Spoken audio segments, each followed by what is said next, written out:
Radio Sucesos 101.7 FM presenta su noticiero Sucesos con Milton Pérez y Verónica Larrea. Un periodismo libre para una democracia plena.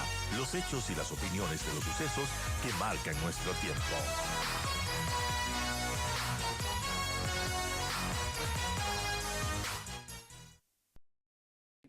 Y bueno, vamos a hablar del tema económico que siempre es importante porque las previsiones de crecimiento en este año para el Ecuador se ajustaron a un efecto rebote, pero se requieren cambios, obviamente, para elevar y sostener la economía. Tanto el FMI, el Fondo Monetario Internacional, como el Banco Mundial prevén que el PIB, que el Producto Interno Bruto, crecerá entre el 1.7% y el 1.9% respectivamente.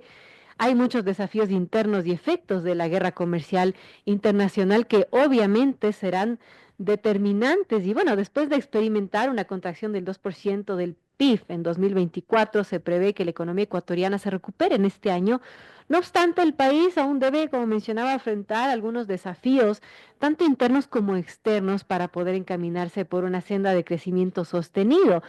Esta semana el Fondo Monetario Internacional y también el Banco Mundial anunciaron sus pronósticos ajustados que estiman crecimientos para el Ecuador, como mencionaba, del 1.7 y el 1.9% respectivamente, previsiones que sin embargo están por debajo del 2.8% que proyecta el Banco Central del Ecuador.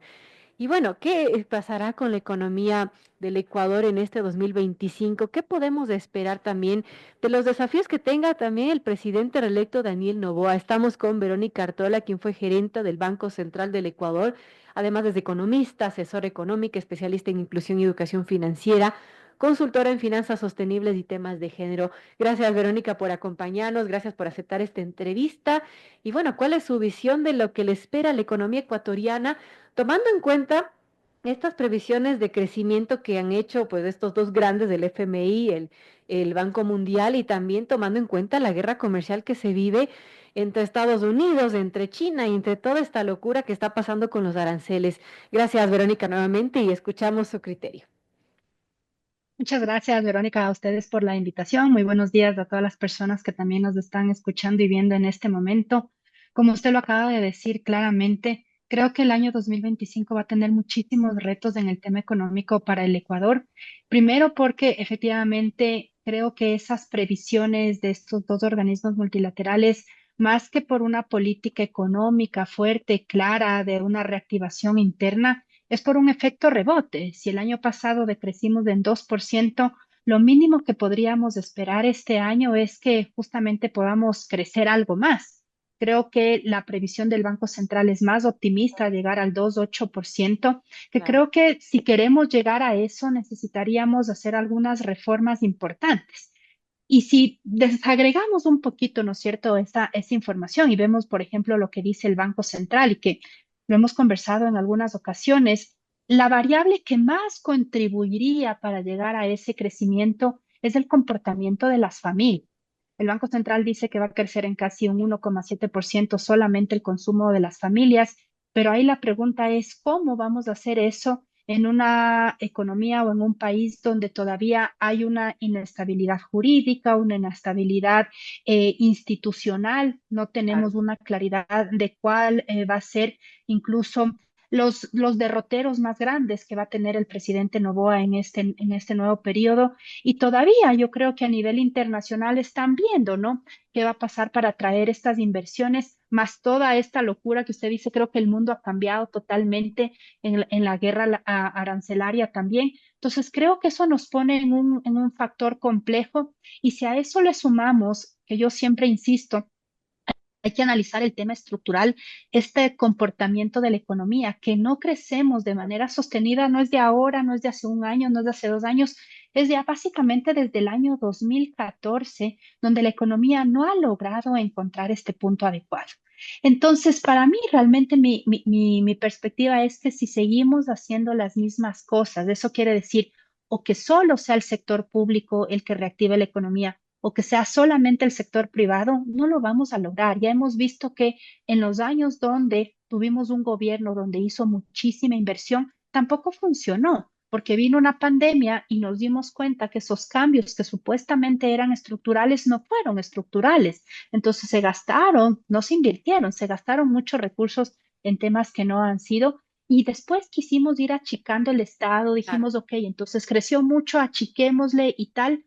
En un momento funcionó, pero seguir con esa receta de seguir achicando para que sea solamente el sector privado el que actúe, creo que también es complicado. Entonces, ese punto medio es fácil decirlo, desde fuera es complicado encontrarlo, pero a mí sí me dicen qué se podría hacer y qué prioridades debería dar el presidente Noboa. Yo creo que el primer paso lo tiene que dar el sector público, tiene que hacer, ¿no es cierto?, una revisión de sus gastos, ver realmente en qué se puede ir Optimizar mejorando. el Estado. Exactamente, sin que esa optimización signifique reducir la capacidad del Estado, porque eso ya hemos visto que no funciona.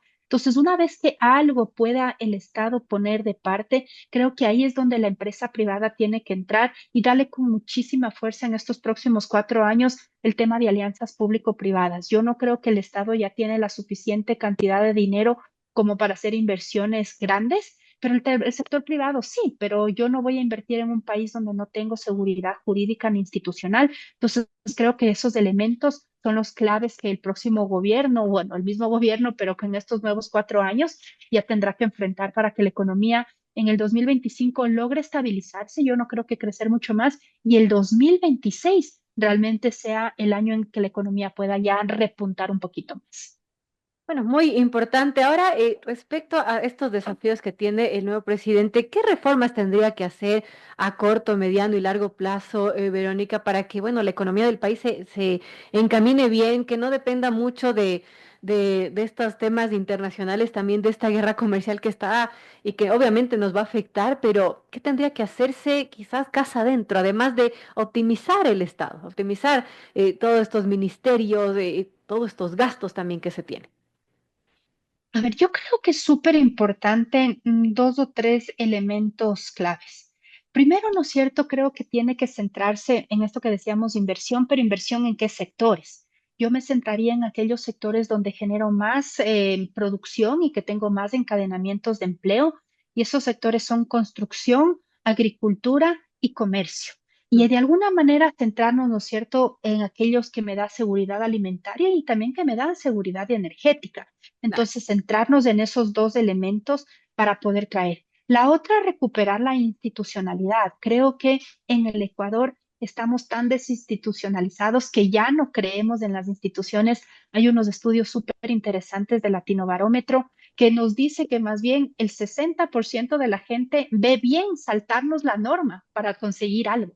Entonces, creo que eso no es lo correcto. Y una tercera importante, yo sí creo que es momento de hablar de una reforma tributaria estructural, pero más que para temas de aumentar impuestos, que creo que ya la economía no da tanto para subir impuestos, yo sí insisto que hay que revisar muchísimo el tema de los gastos tributarios.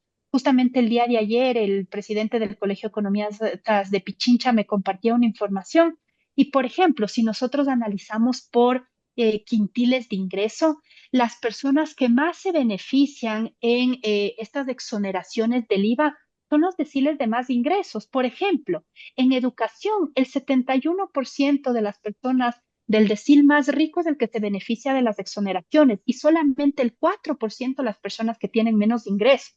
Por ejemplo, en temas de prendas de vestir, el 54% está destinado a gente que tal vez sí podríamos pagar un IVA diferenciado frente a solamente un 13% de personas que no. Entonces, ¿qué quiero decir con esto? Que creo que ese tema del gasto tributario que en el país, entre gasto del IVA y de impuesto a la renta, son casi 6.500 millones de dólares, sí podría ser revisado. No la totalidad, sería complicado, pero qué tal que de eso unos 2.500, 3.000 millones lo podríamos revisar, es importante. Y la otra, teniendo una economía dolarizada, en donde la herramienta fiscal es la más clave, de todas maneras yo no dejaría de lado el pensar qué instrumentos monetarios sí se pueden utilizar en este momento para reactivar la economía. En el artículo 70 de la Ley de Defensa de la Dolarización están claramente establecidos qué instrumentos sí se pueden utilizar sin poner en riesgo la dolarización, sin decir que estoy cogiendo recursos que no son míos. Para Por que se ejemplo, ponga en modo la dolarización y que la gente estaba con temor de que eso se toque, ¿qué podría fortalecerla? sea, fortalecerla la única forma es justamente que la economía real, que haya más flujos externos de recursos, que tengamos más exportaciones, etcétera. Pero estos instrumentos monetarios, por ejemplo, ¿cuál es un encaje diferenciado?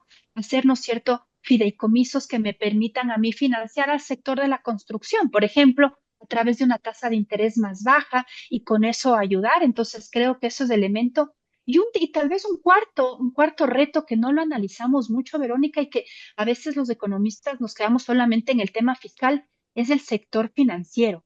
¿Qué pasa? ¿Cómo se podría contaminar, ¿no es cierto?, con toda esta crisis, tanto los bancos como las cooperativas. Hemos visto que la morosidad está creciendo mucho. ¿Por qué? Porque si no tengo empleo, dejo de pagar el crédito y la otra también es que por el tema de inseguridad, muchas microempresas, empresas son víctimas de las extorsiones y prefiero pagar al extorsionador, prefiero pagar la vacuna que pagar el crédito. Entonces, yo creo que ese análisis y en este próximo periodo del presidente Noboa, yo sí creo que hay que analizar muy bien cómo se va comportando el sector financiero, tanto bancos como cooperativas, para poder ir generando esa fortaleza que justo decíamos cómo hacer la dolarización. También una crisis financiera sería terrible en este momento para la dolarización. Entonces, creo que el sistema financiero tiene que ser analizado, no más que seguir aumentando regulaciones, sí analizado para ver cómo se va comportando. Creo que ese es uno de los retos pendientes que no nos hemos enfocado en la Reserva Internacional y el déficit fiscal, pero ¿qué pasa, no es cierto?, con la morosidad, con la liquidez que tenemos en la economía. La gente, las empresas no se quieren endeudar en este momento, no quieres tener un crédito porque no sabes qué va a pasar. Y eso tampoco es buena noticia, porque las instituciones financieras tienen que poder jugar con eso. Entonces creo que esos elementos también son de los retos y de las cosas que se tendría que analizar en el próximo gobierno. Sin duda hay muchos retos. Yo quiero agradecerle a Verónica Artola por acompañarnos de esta mañana. Ella fue gerente del Banco Central, economista, y bueno, nos ha dado una perspectiva de lo que le espera a la economía ecuatoriana y los desafíos que también tiene la economía ecuatoriana en este nuevo periodo presidencial, que no son pocos. Gracias, Verónica, por acompañarnos nuevamente. No, gracias a ustedes por la invitación. Un excelente día.